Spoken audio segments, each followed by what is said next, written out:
খয়েরপুর বিধানসভা কেন্দ্রের অন্তর্গত এসটি লোকাল কমিটির উদ্যোগে সোমবার রাজধানীর সার্কিট হাউস সংলগ্ন গান্ধী মূর্তির পাদদেশে ধর্ণা কর্মসূচি পালন করলেন এই এলাকার উপজাতিরা। তাদের দাবি, পুরাতন আগরতলা ব্লক এবং বেলবাড়ি এডিসি ভিলেজের অন্তর্ভুক্ত 19টি গ্রামকে আলাদা করে একটি এসটি ব্লকের অন্তর্ভুক্ত করতে হবে। ট্রাইবাল ভিলেজ কমিটির আসন্ন নির্বাচনের প্রেক্ষাপটে দাবি নতুন করে তীব্র হয়েছে। যদিও নির্বাচনের দিনক্ষণ এখনো ঘোষণা হয়নি, তবে ভ্রু শরণার্থীদের তালিকাভুক্তির কাজ চলছে এবং আগামী কয়েক মাসের মধ্যেই নির্বাচন হওয়ার সম্ভাবনা রয়েছে।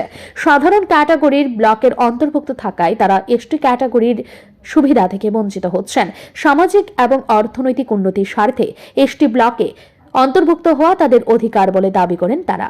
এই বিষয়ে আগেও আন্দোলন করেছেন তারা, কিন্তু এখনো পর্যন্ত তাদের দাবি পূরণ হয়নি।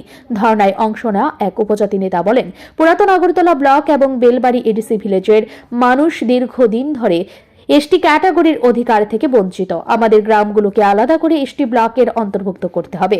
সম্প্রতি Tripura tribal area autonomous council রাজ্যের 33টি গ্রামকে এসটি ব্লকের অন্তর্ভুক্ত করার জন্য রাজ্য সরকারের কাছে সুপারিশ করেছে।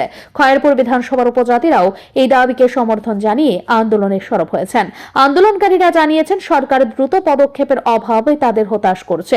তবে তারা আরো বৃহত্তর আন্দোলনের হুঁশিয়ারি দিয়ে জানিয়েছেন, দাবি পূরণ না হলে ভবিষ্যতে তারা আরো তীব্র কর্মসূচি গ্রহণ করবেন। সবাইকে শুভ নববর্ষের শুভকামনা এবং শুভেচ্ছা জানাচ্ছি। আজকে আমরা এখানে আন্দোলন করতে বাধ্য হয়েছি। এই আন্দোলন কোনো জাতি বিরোধী বা জাতিগত আন্দোলন নয়। আমাদের নিজের দাবি আদায়ের জন্য আমরা আন্দোলন করতে বাধ্য হয়েছি। 2022 সালে আমাদের একটা নোটিফিকেশন বের হয়েছিল